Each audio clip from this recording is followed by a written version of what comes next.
চলে আসছে যে রেশন কার্ডের সঙ্গে ব্যাংকের অ্যাকাউন্টের যোগ বা লিঙ্ক বা সংযুক্তকরণ, যে রেশন কার্ডের বদলে টাকা দেওয়া হবে এমনটা বহুদিন থেকে কথা শোনা যাচ্ছে যে এই সমস্যা থেকে মুক্তি পেতে যে কোনো ডিলার দিচ্ছে না, সঠিকভাবে সবাই রেশন পাচ্ছে না, এই সমস্ত কিছু থেকে নিস্তার পেতে কিন্তু বন্ধুরা বিভিন্ন আগের থেকেই কিন্তু বলা হচ্ছিল যে এই সময় সমস্ত কিছু বাদ দিয়ে টাকা ঢোকানো হবে।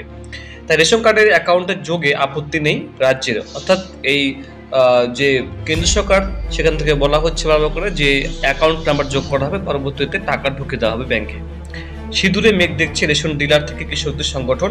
28 ফেব্রুয়ারি কেন্দ্রীয় খাদ্য সচিবের সঙ্গে রাজ্যের খাদ্য সচিবের বৈঠক হয়েছিল একটি, সেখানে কেন্দ্র প্রস্তাব দেয় এবার রেশন কার্ডের সঙ্গে ব্যাংক অ্যাকাউন্টের সংযুক্তকরণ করা হোক।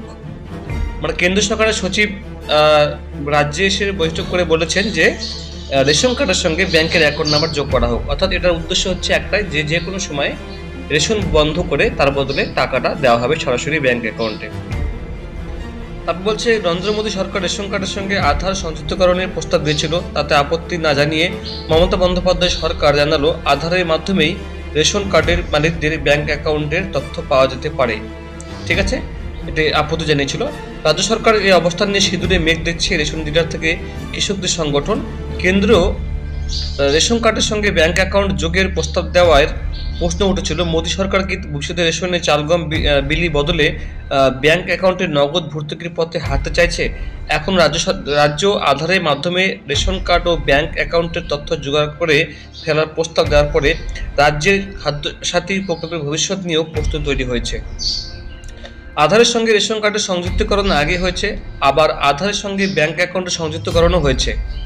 আধারের সঙ্গে ব্যাংকের লিঙ্ক, এটাই 28 ফেব্রুয়ারি কেন্দ্রীয় খাদ্য সচিবের সঙ্গে রাজ্যের খাদ্য সচিবের বৈঠক হয়েছিল, সেখানে কেন্দ্র প্রস্তাব দেয় এবার রেশন কার্ডের সঙ্গে ব্যাংক অ্যাকাউন্টের সংযুক্তকরণ করা হোক। সেজন্য নতুন রেশন কার্ড বিলির সময় যখন পরিবারের প্রধানের ইকেওয়াইসি ফর্ম পূরণ করতে হবে বা করা হবে, তখন রাজ্য সরকার রেশন কার্ডের সঙ্গে আধার সংযুক্তকরণের পাশাপাশি ব্যাংক অ্যাকাউন্টের তথ্য নিয়ে নেবে, মানে যখন আবেদন করবে যখন। এই প্রস্তাবে পশ্চিমবঙ্গের খাদ্য ও সরবরাহ দপ্তরের বিশেষ সচিব সোমবারই কেন্দ্রীয় খাদ্য ও গণবন্টন মন্ত্রকের যুগ্ম সচিব রবিশঙ্করকে চিঠি পাঠান। সূত্রের খবর, এই চিঠিতে রাজ্য জানিয়েছে রেশন কার্ডের সঙ্গে ব্যাংক অ্যাকাউন্ট যোগের বদলে অ্যাকাউন্টের তথ্য ন্যাশনাল পেমেন্টস কর্পোরেশন এনপিসিআই থেকেই পাওয়া যেতে পারে। এনপিসিআই এর মাধ্যমে আধারের সঙ্গে ব্যাংক অ্যাকাউন্টে সংযুক্তকরণ হয়েছিল, মানে আপনার কোন আধার নাম্বার কোন ব্যাংকের সঙ্গে লিঙ্ক রয়েছে এটা কিন্তু আপনারা এনপিসি মাধ্যমে দেখতে পারবেন, এমনটা কিন্তু বন্ধুরা বলা হয়েছে। রিজার্ভ ব্যাংক 2017-18 থেকে ব্যাংক অ্যাকাউন্টের সঙ্গে আধার প্যান কার্ডের সঙ্গে সংযুক্তকরণ বাধ্যতামূলক করেছিল। পরে অবশ্য সুপ্রিম কোর্ট রায় দেয় যেসব ব্যাংক অ্যাকাউন্টে সরকারি প্রকল্পের ভর্তুকি জমা না পড়ছে না সেগুলির সঙ্গে আধারের যোগের কোনো প্রয়োজন নেই। যদিও প্রায় সব ব্যাংকই অ্যাকাউন্টের সঙ্গে আধার সংযুক্তকরণ জোর দিয়ে থাকে বা লিঙ্ক করা বাধ্যতামূলক করা হয়েছে, তা এনপিসিআই এর মাধ্যমে হয়।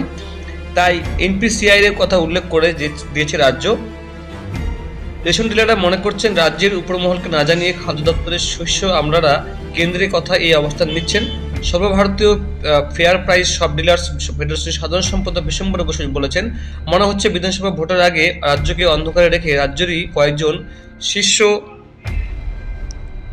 শীর্ষ আমলারা কেন্দ্রে অঙ্গুলি লেহনে খাদ্যসাথী প্রকল্প বন্ধ চক্রান্তে নেমেছেন। তাই কেন্দ্রের প্রস্তাবে আপত্তি না জানিয়ে উল্টে এক ধাপ এগিয়ে যাচ্ছেন তারা। এটা হলে খাদ্যসাথী প্রকল্পের মতো চাষিদের থেকে সহায়ক মূল্যে ধান কেনা নিয়েও প্রশ্ন উঠবে। তো বন্ধুরা, এই ছিল আপডেট। আপনারা কি মনে করছেন যে আধার কার্ডের রেশন কার্ডের সঙ্গে ব্যাংক অ্যাকাউন্ট লিঙ্ক ঠিক কিনা বেঠিক? অবশ্যই বন্ধুরা কমেন্টে জানাবেন। এটা হলে আপনাদের কি মনে হয়? Thank you.